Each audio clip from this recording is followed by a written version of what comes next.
ជំរាបសួរលោកគ្រូអ្នកគ្រូព្រមទាំងសួស្តីសិស្សានុសិស្សទាំងអស់គ្នាខ្ញុំបាទឈ្មោះឡាន់បូរីក្នុងថ្ងៃនេះបងដែរខ្ញុំនឹងមកពិសោធន៍បង្ហាញទាក់ទងទៅនឹងគីមីវិទ្យាកម្រិតថ្នាក់ទី12ជំពូកទី1មេរៀនទី2ឥទ្ធិពលលើល្បឿនប្រតិកម្ម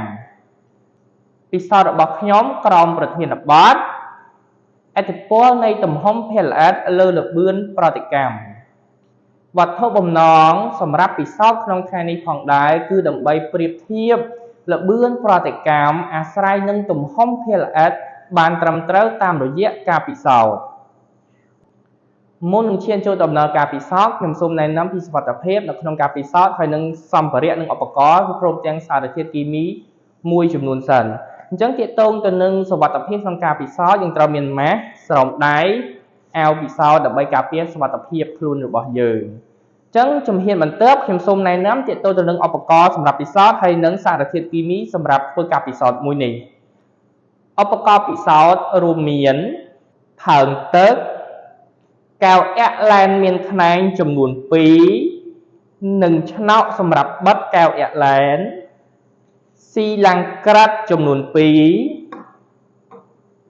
ពីប៉ែតបន្តក់ទុយយ៉ូជឿព្រមទាំងត្រូវត្រៀមទូរស័ព្ទឬក៏នាឡិកាសម្រាប់ផ្ទៀងម៉ោងបន្តមកទៀតខ្ញុំសូមណែនាំទាក់ទងទៅនឹងសារធាតុគីមីសម្រាប់ធ្វើការពិសោធន៍ក្នុងថ្ងៃនេះរួមមានសំបកលាដែលមានទំហំធំហើយនឹងតូចហើយបានថ្លឹងរួចជាស្រេចចំនួន3ក្រាមស្មើគ្នាដុំធំចំនួន3ក្រាមនិងដុំតូចចំនួន3ក្រាមទឹកលាងបង្គន់ដែលជំនួសឲ្យអាស៊ីតក្លរីត្រិកឥឡូវនេះយើងឈានចូលដល់ដំណើរការពិសោធន៍ជំហានទី1យើងត្រូវភ្ជាប់ទុយយ៉ូទៅនឹងកែវអែកឡែន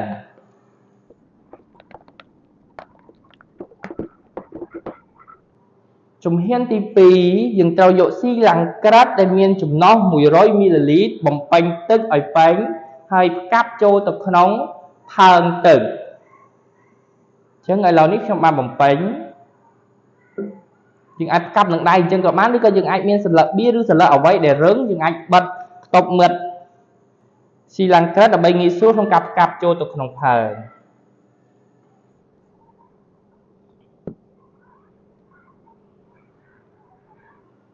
ឥឡូវនេះយើងបានផ្កាប់ស៊ីឡាំងក្រាត់ចូលទៅក្នុងផើងទឹករួចរាល់ជំហានបន្ទាប់យើងត្រូវយកសំបកលៀសដុំធំដែលយើងថ្លឹងរួចជាស្រេចចំនួន3ក្រាមចាក់ចូលទៅក្នុងកែវអែកឡែន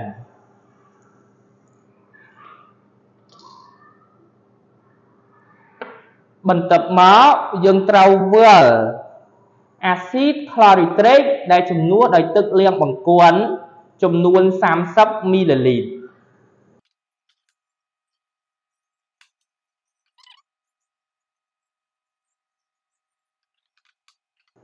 បន្ទាប់មកទៀតយើងត្រូវយកទុយយ៉ូដាក់ចូលទៅក្នុងស៊ីឡាំងក្រាត់ដែលយើងបានកាប់នៅក្នុងផើងទឹក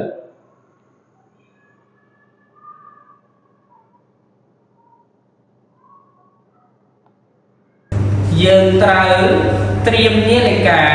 សម្រាប់ទៀងមកនៅពេលដែលប្រតិកម្មផលិតបានឧស្ម័នចំនួនមាត្រ40មីលីលីត្រគាត់ចូលទៅក្នុងតារាងលទ្ធផលអញ្ចឹងឥឡូវនេះខ្ញុំសូមចាប់ផ្ដើម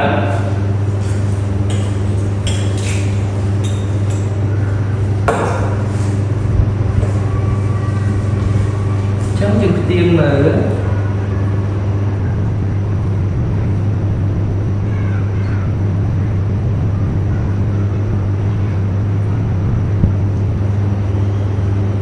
បាទ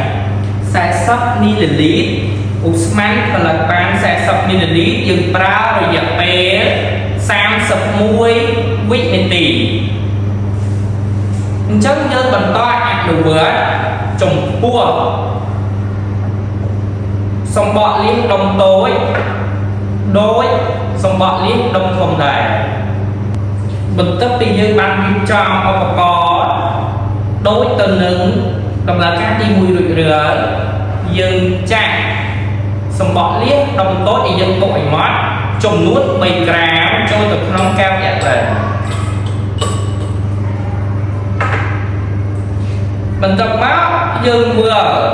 solution tự nhiên một món chúng muốn xem sập ml đối đi sau đi mùi đài sầm rác chặt cho từ non cao nhẹ lên đôi khỉ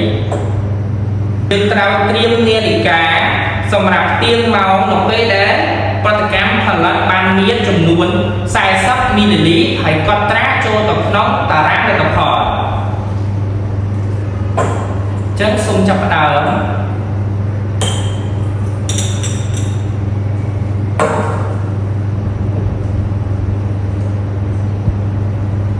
ใส่ซับมิลลิลิตร